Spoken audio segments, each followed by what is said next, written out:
Hello, my name is Brian and I own a small computer repair shop in South Florida, and today we are going to clean the cooling system on an HP 2000 notebook PC or laptop PC. And essentially this is a consumer model that has Windows 8 on it, and they're known for overheating, so we're going to dive right in. So first and foremost, let me just go over some tools that we're going to need. 3.5mm magnetic tip screwdriver, super handy. You could get one of these in an eyeglasses kit. They're probably not magnetically tipped. If you need some help on making it a magnetic tip, I have a video that you can click on, and I'll post it right here, so you can click on it. And then a couple other tools that are handy. These are black sticks or spudgers. It's an Apple tool, non-marring tool that we use to pry things, move things. Those are handy. Like to have a dental tool, metal dental tool, just in case something gets stuck. Like to have an X-Acto knife, a blade, Sharpie marker, may or may not need that. Another razor blade, like a standard razor blade for scraping thermal paste, and some actual thermal paste. This is X15. It's thermal compound. I buy this on Amazon or eBay in bulk. You can get it anywhere, like Best Buy or Radio Shack. And some cotton swabs, alcohol prep swabs. These have isopropyl alcohol, 70%. I get these at CVS or Walgreens or any sort of corner drugstore have these. And they're really handy to have around the house or shop. Can of compressed air, that's always useful. And you see this white mat right here. This is a this is a static mat, which means it does not conduct static electricity. I work on this now. I haven't always worked on static mats, but I live in South Florida where the humidity is really high, so that's not such of a concern. If you're watching this video and you may be someplace where it's cold or it's very dry, you should consider working on an anti-static surface. Okay, let's get started. We're going to go ahead and remove the battery, set that aside, and the rule of thumb with these is we are going to pull every screw on the bottom panel that we can see. So let's go ahead and do that. We're going to actually open up this panel first and pull this apart.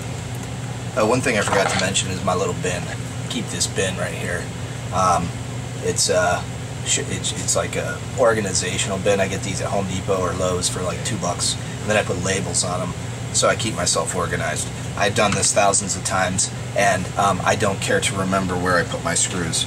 It's just one less thing that I actually have to remember. So you may also want to take that as a tip and do that. I've seen some people that have they use like a Coke bottle, like plastic Coke bottle lids, and then they glue them to a piece of cardboard or plastic, and they'll use that as their organizational tool. Hey, whatever works, okay? Alright, so this is the RAM chip. We're going to go ahead and pop that open. We're going to use our spudgers for that. Pull out the RAM. It goes in the bucket. This is our Wi-Fi card. Pop off using your spudger non-marring tool. This is the antenna wire. I'm going to go ahead and pull the screw for that. Magnetic tip holds the screw, very useful. Wireless card comes out. Seats there. We've got two more screws for the hard disk panel. Take those off. Those screws actually don't come off. They're held in to the panel itself. And we're going to set this aside, and this is going to expose the hard drive. And it looks like this is one of those hard disks that's sort of held in by a rubber mount, and then you just pull this tab and it pulls the entire assembly right straight out, which is useful. Makes that pretty simple. And you can see there's another tab right here for something else. ODD. Not exactly sure what that stands for. Mostly display, but we'll see. Anyhow, so now we've got all these screws that we're going to now need to take out. One's pretty important. We want to pull the CD-ROM screw. and then we're going to slide the CD round right straight out. So this CD round screw goes in the CD bin, and then we'll just go ahead and pop the CD out, and it comes straight. Oh, that's the optical drive. Duh. Okay. That's what that cable's for. ODD. Okay. And now we've got a couple more screws down here. I'm going to go ahead and speed up the video while I remove every screw that I can get to on the bottom panel.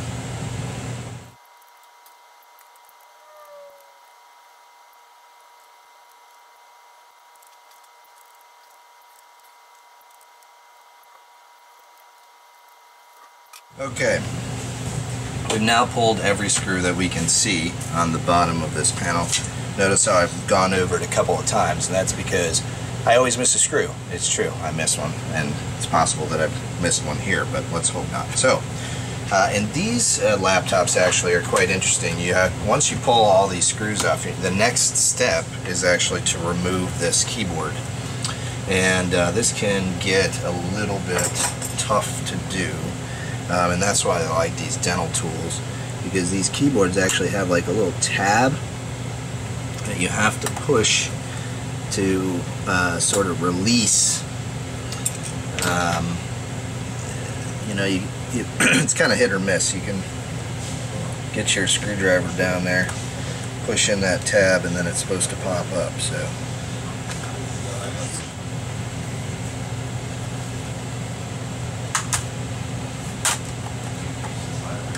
Okay, now we got our keyboard to pop up there. I'm going to go ahead and flip this little tab and pull our keyboard straight out. Set that aside. And now we've got some other screws here that we need to remove. This is going to take off the top panel. Okay. One of the things I like to do before I get too much further is go ahead and handle all of these little ribbon cables. So that's going to take that out of the equation, so when I pull up on everything it won't yank anything out. Here's we may not be able to get to that one. Alright, so let's go ahead and pull every screw that we can find underneath this keyboard tray, in the keyboard tray.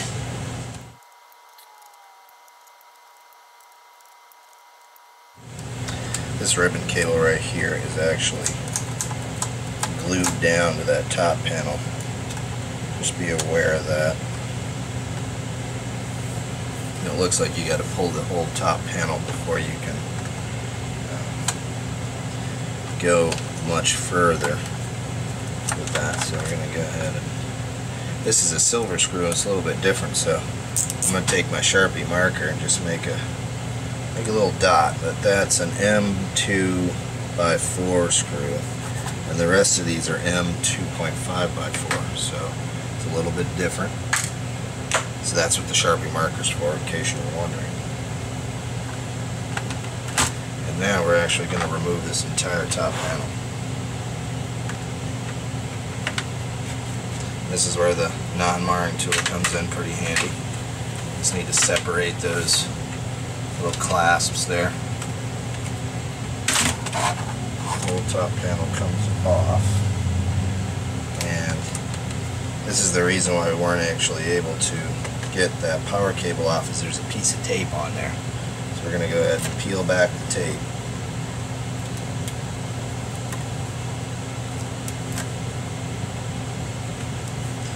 Lift this little lid, and now we have removed our top panel. We set that aside. Alright, so we've got some other interesting things going on here that we should take care of in the meantime. We're gonna go ahead and pull this LCD and get that out of the way. You really can't, you could do this job without pulling the LCD, but it doesn't make a whole lot of sense to leave it there, because it's kind of just in your way and it's going to keep tilting the whole thing. So as an ease of use type situation, We're going to go ahead and unscrew the 4 screws for the hinges.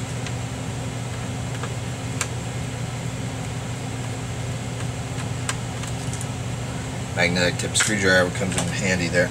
And then you're going to want to pull this cable for the LCD. And there's a piece of adhesive tape that you want to peel back first and then slide this out.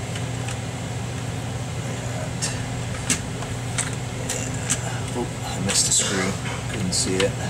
There's 5 screws. Excuse me. And now we've got lift off. And also that comes with it is our antenna for the wireless. Just fish that up through. Take note of where that wire was fished as well. I'm going to go ahead and set that aside. So now we're left with basically the bare bones of our laptop. You know, we're quite deep into this thing, and it wasn't that tough. I mean, we're only a few minutes into this and we're already down to the motherboard. We're not done yet though, so we need to actually get to this cooling fan and clean it, and then we also need to replace the thermal paste. So we're going to go ahead, take this external USB cable off. We're going to look around for any other cables. This is the speaker connector. Take that apart. And we've got a couple of screws. Again, I'm going to take my Sharpie marker and make a mark. And I have a screw right there, and I have a screw right there. You see, you've got a lot of, oh, there's another one here. You've got a lot of places where screws could potentially go, but they don't actually go in the sequence. So I placed those dots on the copper there so you can see it. When you're reassembling it, you don't even have to think. You just go, oh, I see a dot. That means I must need a. I need a screw there. So go ahead and figure out. Now I'm just doing some gentle tugging here to figure out how this whole assembly comes out. Okay. Because these motherboards, oh, power cord, that's the problem. Technically this whole power cord can come with it, so let's go ahead and do that. Okay. Our bottom panel. Be set aside now. If you're all the way down into this thing,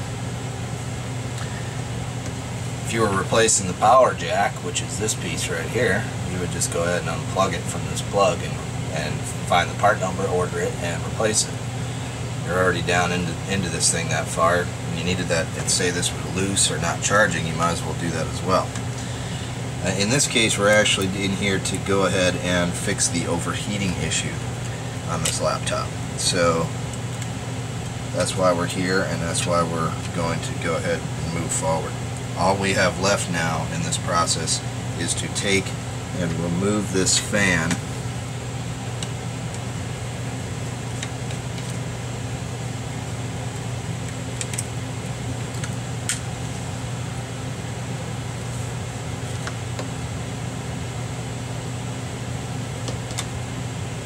Okay.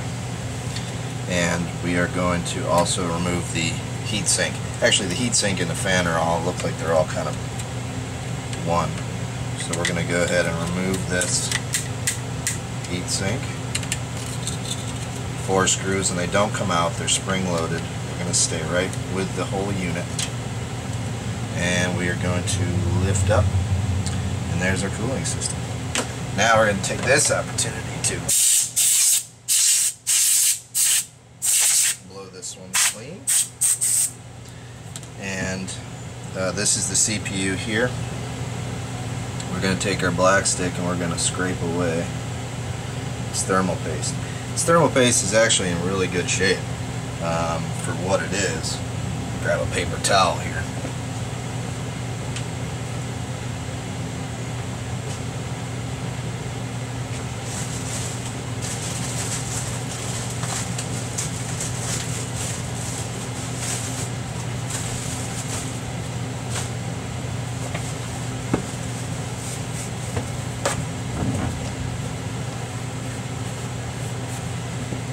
This thermal paste is not in bad shape, but the reason why we're actually going through all this is that the client had dropped this laptop and a piece of plastic had lodged itself inside of the fan.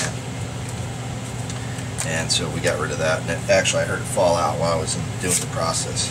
So now we're going to take our alcohol swab and we're going to clean the processor with alcohol. And the reason we use alcohol is because it dries quickly, okay? And we aid that drying.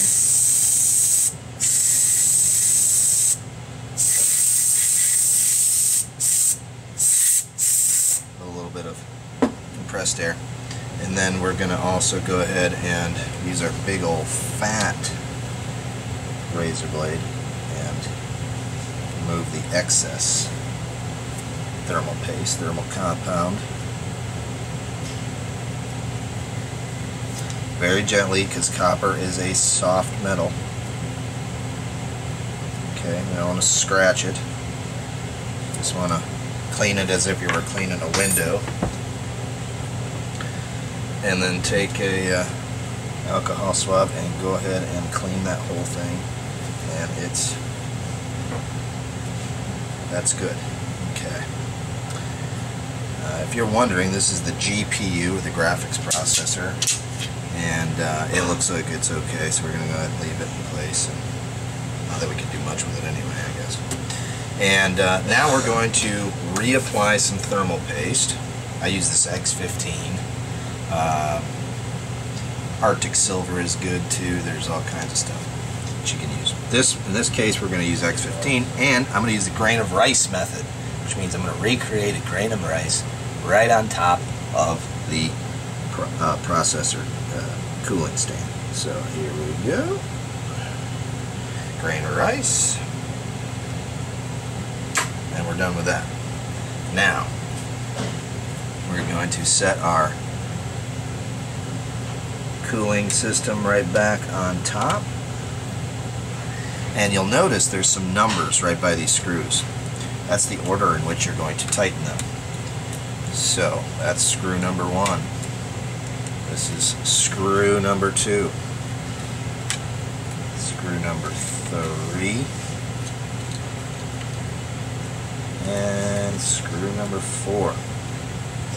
The reason we do that is because we're setting this thing down, and mechanics will understand this. Like when you're putting a head back onto a car, you do it in an X pattern so that it evenly seats the whatever it is that you're seating down. It evenly meshes out all the cooling paste, and like for a gasket or whatever it might be, that's the way to do it. And in this case, they number. Alright, now we're going to do something very important. Please don't forget to go ahead and plug in your fan, because that will not be good. You will end up frying your machine if you don't keep the fan plugged in. Actually, the machine will recognize that the fan's not plugged in, and it'll tell you. And a majority of these videos that I make, I get a lot of responses and comments, and somebody will say, well, I did exactly what you did, and now I turn on my machine and it says that the fan's not running, or it says there's I have a black LCD, or it says disk not found. 90% of the time, I'd hedge my bet and say 95% of the time that happens, it's because you forgot to plug something back in, such as the fan or the hard drive or the LCD.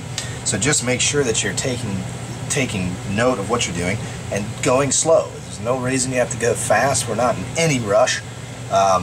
Just take it easy and move forward at a good pace so you don't forget anything. And believe it or not, I forget myself, so don't feel bad if you do it. Okay, so now we're going to place our motherboard back into the bottom panel. We're going to place our power plug back. We're going to plug in our USB over here. Got that done, and now I'm going to go ahead and, oh, you know what? You're done telling you that, you don't forget something, don't forget something. I have a feeling I forgot something. Hold on. There was a screw holding this fan in, and we don't want to forget it. So, duh. That's irony in of itself, isn't it? Okay, so we've got that screw in now. Alright, so let's place this back in, and notice how I'm kind of placing it in at an angle, and then I'm laying it back down like so, okay? And it's going to pop into place. We're going to go ahead and let's get our cable rerouted here, and plugged in, and seat that.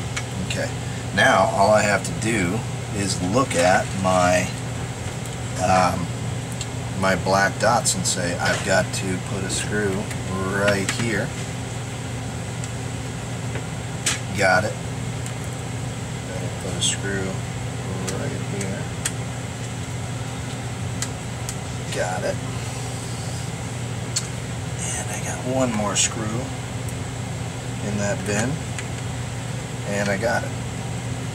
In case you were wondering what the label was on those screws, it's called interior.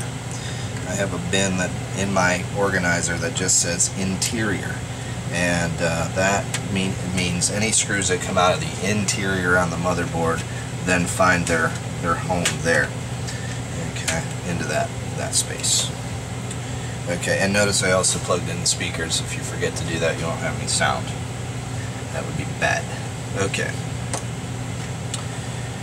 Now let's see, where are we at? We're going to put our LCD back on.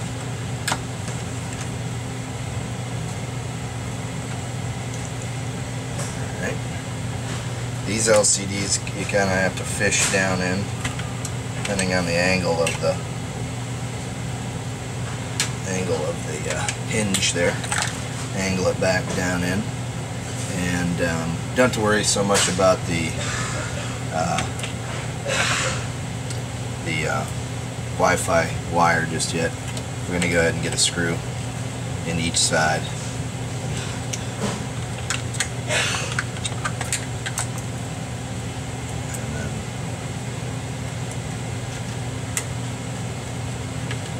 And then we'll concern ourselves with all that stuff.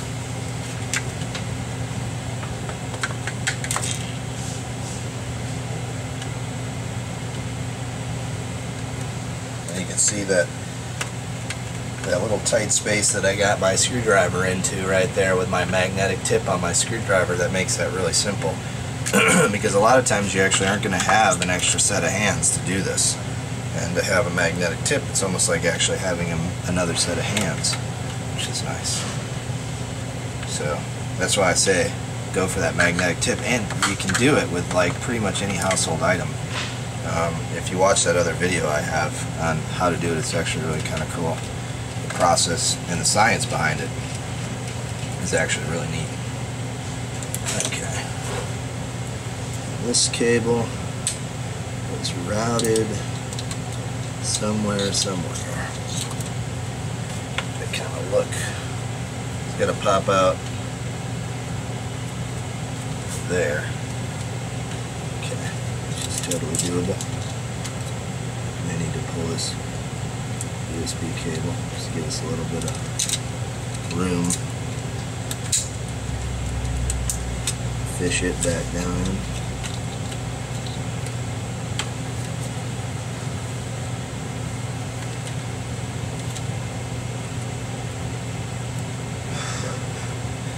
Again, take your time while doing this. No need to rush. So now we've got our USB or a Wi-Fi cable plugged back in, so that we're good to go there. And here's an important one: our LCD cable needs to be plugged back in, right? Okay.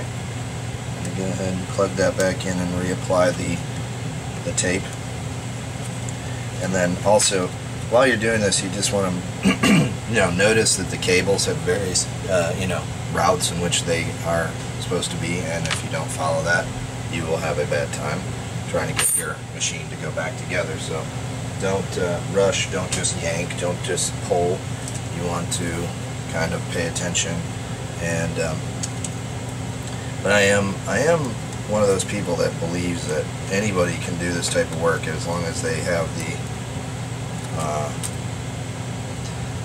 they have a tactile technical sense. I mean, a mechanic would probably have no trouble with this, and even somebody that's, you know, science-based, I guess. I mean, I don't know. I think they would have a pretty okay time with this. Alright, so now we're putting the lid on, and just double checking. I'm just going through and looking. My USB cable's plugged in. My power cable's plugged in. Is it lined up over there? Yeah, it's lined up. Everything looks good. The LCD is plugged in. I'm just double checking all of that because I don't want to have to take this apart again. I want to be done with this job when it's done. Okay, so we're going to go ahead and lay the top panel down. We're going to snap it all back together.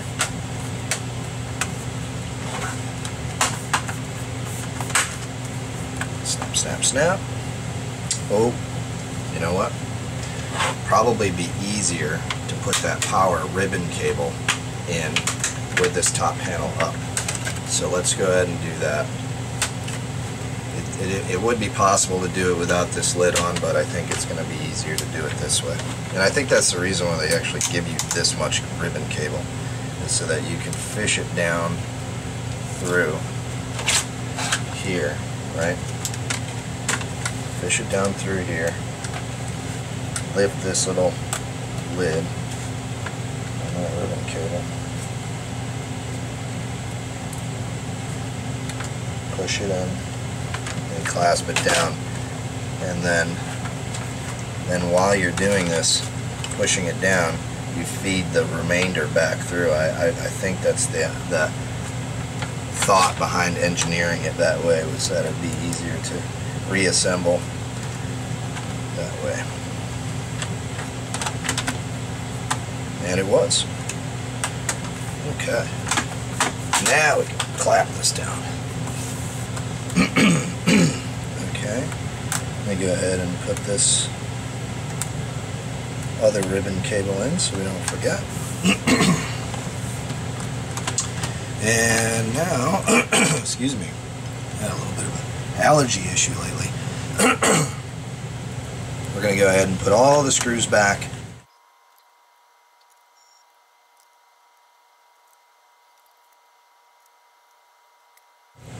And last but not least, we have our M2x4 final remaining screw that was unique to the rest of them, and I put my little black dot there so I knew where I was at. Okay, now we're going to plug in our cable for our optical drive. It can go back in.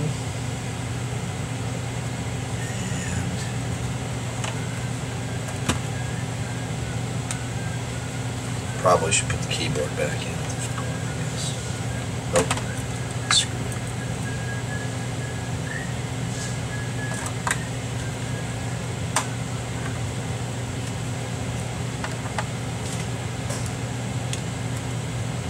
Okay.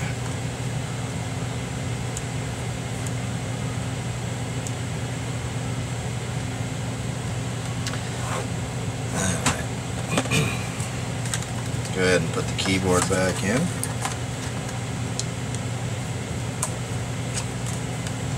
And this just snaps into place.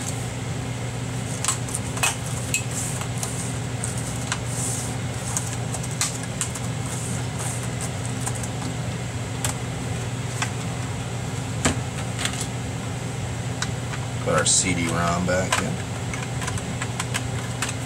Oops, don't bad the right way. Clips in. Screw for that in my CD bin.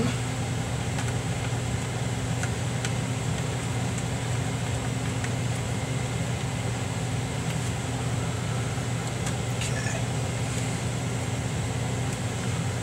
And I have 2 screws in my hard drive bin, and that's because there's actually 2 places for screws inside of the container where the hard drive went.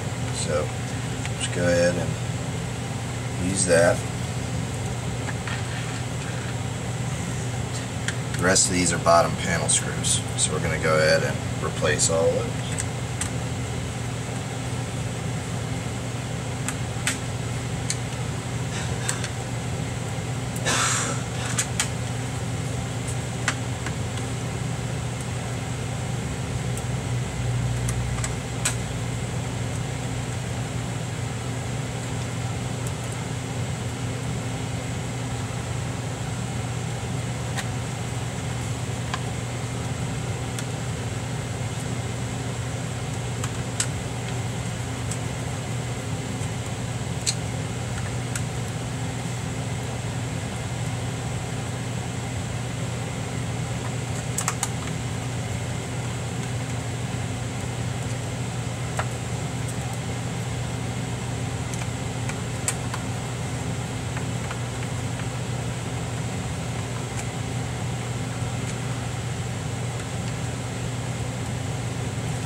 And then we had two very tiny screws in the battery tray.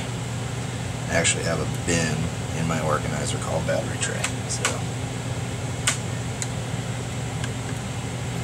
those in. Place the RAM.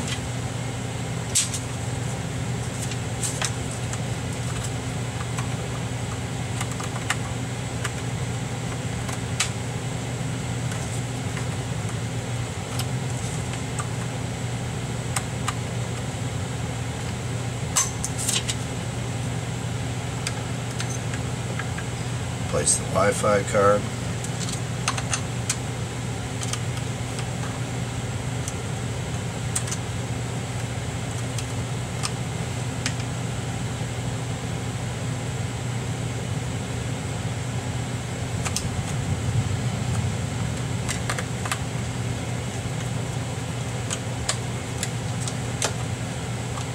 Plug in your antenna for your Wi-Fi.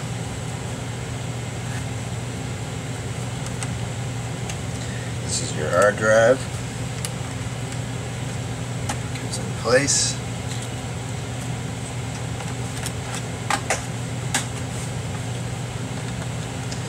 Cover panel for that.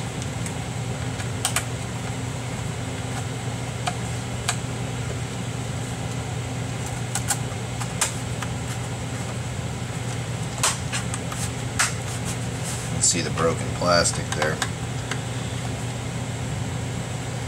A little piece of that had wedged down into one of the fans. And then we're going to go ahead and put the battery in. No screws left over. Notice how nice that is.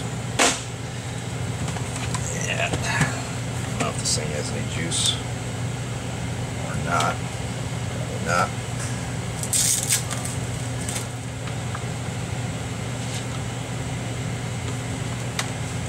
Ah, the fan is spinning. Very good.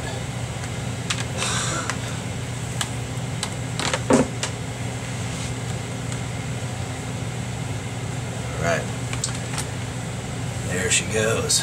So, what we've done here today is a full dismantle on this laptop and brought it back to life. Fan was clogged with a piece of plastic. Most times you would do this if the fan was being hindered by dust. The thing was overheating, and you wanted to replace or repair that.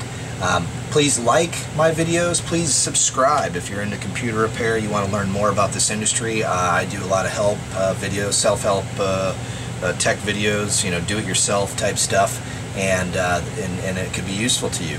I really appreciate you watching. Thanks so much, and please subscribe.